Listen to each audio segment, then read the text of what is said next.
क्या अमेरिका ने अंतर्राष्ट्रीय न्यायालय पर हमला बोल दिया है? एक ऐसा बिल पास हुआ है जिसने वैश्विक राजनीति और न्याय के क्षेत्र में भूचाल ला दिया है।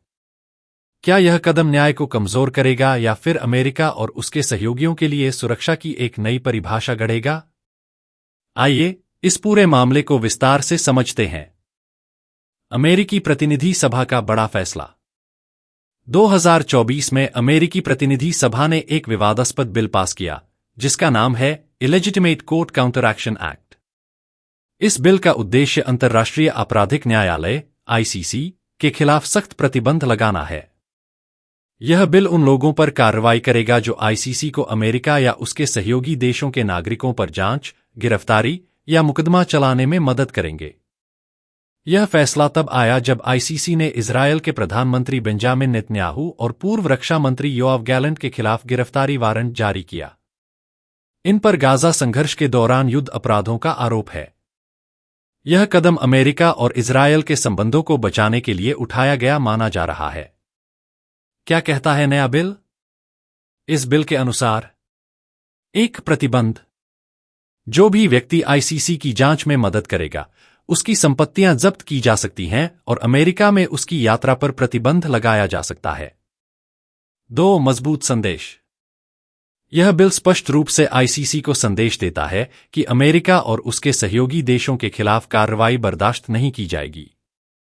अमेरिका और आईसीसी का रिश्ता। अमेरिका और आईसीसी का रिश्ता हमेशा से तनावपूर्ण रहा है। आईसीसी एक अंतर्राष्ट्रीय संस्था है जो युद्ध अपराध, मानवता के खिलाफ अपराध और नरसंहार जैसे मामलों की जांच करती है। लेकिन अमेरिका ने कभी आईसीसी की सदस्यता नहीं ली। अमेरिका का मानना है कि आईसीसी उसकी संप्रभुता और उसके सहयोगी देशों को निशाना बना सकता है। यही वजह है कि 2020 में तत्कालीन राष्ट्रपति डोनाल्ड ट्रंप ने आईसीसी के अधिकारियों पर प्रतिबंध लगाए थे। हालांकि 2021 में राष्ट्रपति जो बाइडेन ने इन प्रतिबंधों को हटा लिया था। इजरायल और आईसीसी का विवाद। इजरायल आईसीसी का सदस्य नहीं है, लेकिन फिलिस्तीन 2015 से आईसीसी का सदस्य है। फिलिस्तीन में हुए अपराधों के आधार पर आईसीसी ने अपनी जांच शुरू की। मई 2023 में आईसीसी ने नेतन्याहू और योआव गैलेंट के खिलाफ वारंट जारी किया। इन पर आरोप है कि गाजा संघर्ष के दौरान उन्होंने युद्ध अपराध किए, जिसमें बड़ी संख्या में नागरिक मारे गए। इजरायल का कहना है कि आईसीसी के पास उनके मामलों में हस्तक्षेप करने का अधिकार नहीं है। अमेरिकी सहयोगियों की सुरक्षा। यह बिल अमेरिका के सहयोगी देशों, जैसे कि इजरायल, के खिलाफ आईसीसी की जांच को रोकने के लिए बनाया गया है। अमेरिकी सरकार का मानना है कि आईसीसी का इस्तेमाल राजनीति से प्रेरित होकर किया जा सकता है। प्रतिनिधि सभा के सदस्य ब्रायन मास्ट ने आईसीसी को कंगारू कोर्ट कहा। उनके अनुसार यह संस्था इजरायल जैसे अमेरिकी सहयोगियों को अनुचित तरीके से निशाना बना रही है। मानवाधिकार संगठनों की प्रतिक्रिया। इस बिल की कड़ी आलोचना हुई है। एक, न्याय की स्वतंत्रता पर सवाल।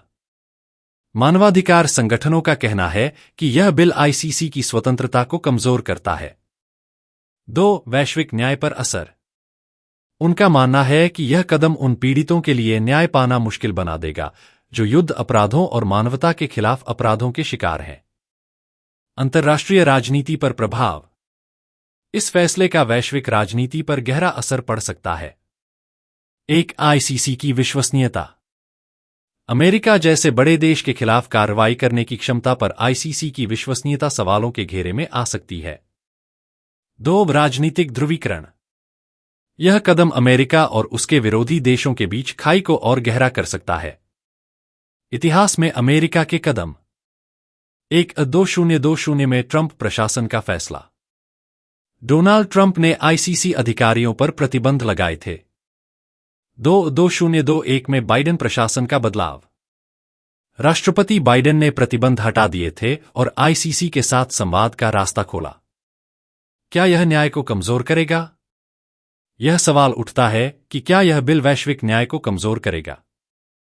अगर अमेरिका और उसके सहयोगी आईसीसी के खिलाफ ऐसे कदम उठाते हैं तो अंतर्राष्ट्रीय न्याय प्रणाली की विश्वसनीयता खतरे में पड़ सकती है। दूसरी ओर, यह भी सच है कि आईसीसी का दायरा सीमित है और उसके फैसले कई बार विवादों में घिर जाते हैं।